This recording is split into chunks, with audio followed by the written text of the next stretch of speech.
Louisiana Beer Reviews, Stella Artois Revisited. Haven't had this in a while. 14.9 ounce can.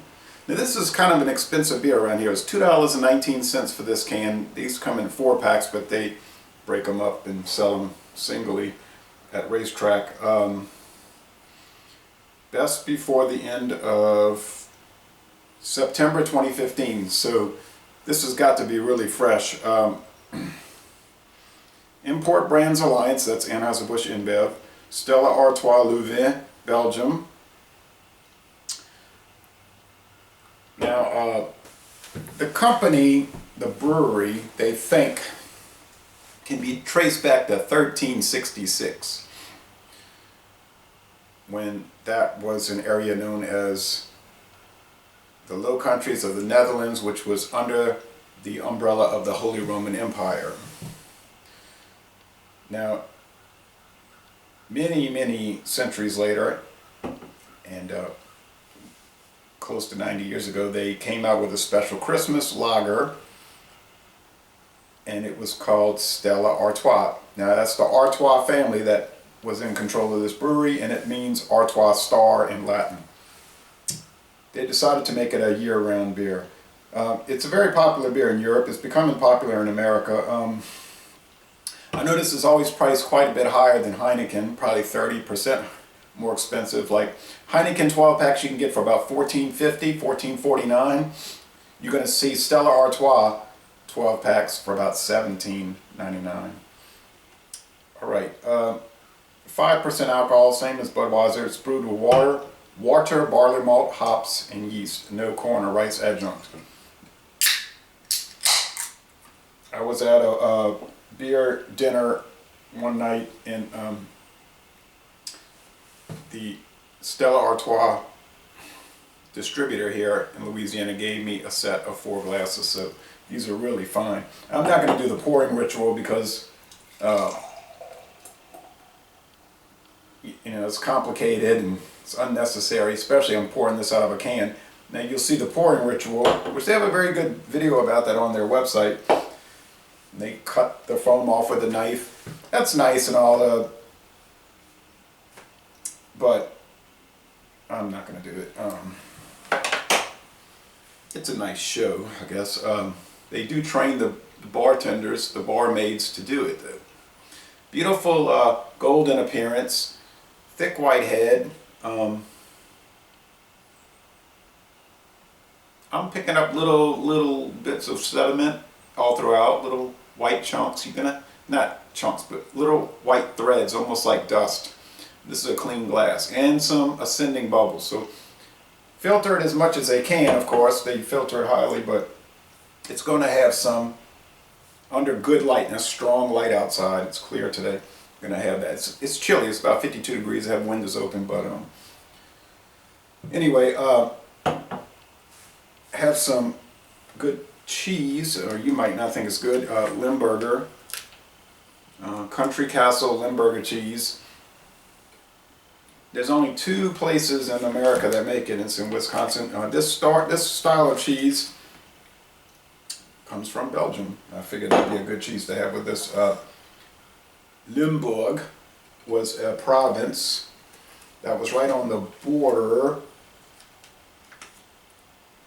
eastern Belgium.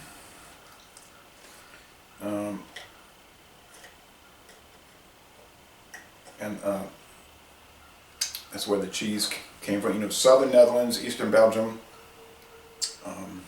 Luxembourg area, and Limburg got divided up between those countries. Okay. And that's what happened to Luxembourg. Luxembourg was a bigger country at one time. The western part is owned by Belgium today. The eastern part is its own Grand Duchy. And in fact, the King of Belgium was the ruler of Luxembourg until 1891. They were separate countries, but that, because of inheritance regulations, then Luxembourg got its own ruler, so they became actually independent of the Kingdom of Belgium, 1891. Anyway, Luxembourg is independent today.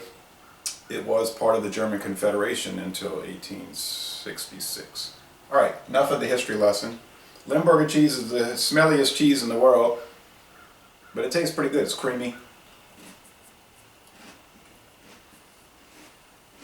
It's strong. Sweet, Pilsner, bready, more like cracker. Rich, grassy hops.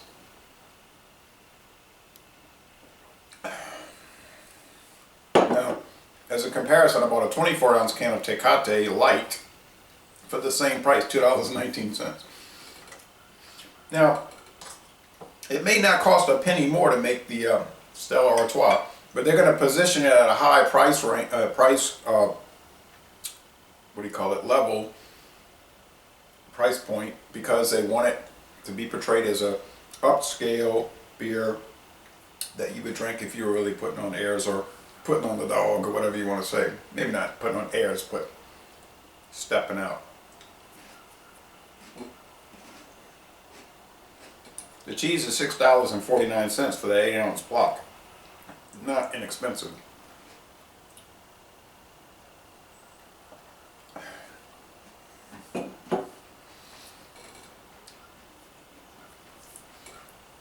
Sweet, bready cracker, perfect lager beer.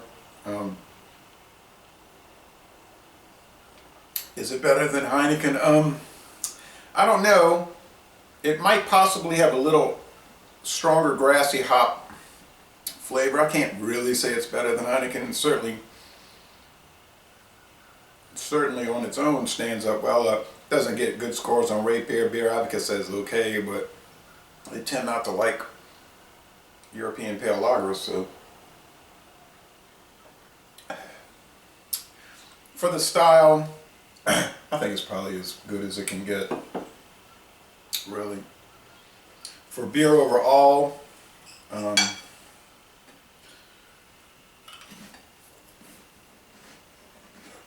think it's executed very well. Now, it was acquired by InBev. It's an Anheuser-Busch InBev brand today. But I think it's brewed to a very high standard. I don't recall ever seeing it before InBev took it over. Before InBev took over Anheuser-Busch in 2008. And then I started seeing it everywhere, so it's widely distributed today. You get the big 24-ounce bottles. They're usually about $3. 14.9 ounce can, like I said, $2.20, $2.19. So, but if you've never tried it, I highly recommend it. So, I'm gonna say it. Soup. Got to get that turned out. I'm gonna say an A.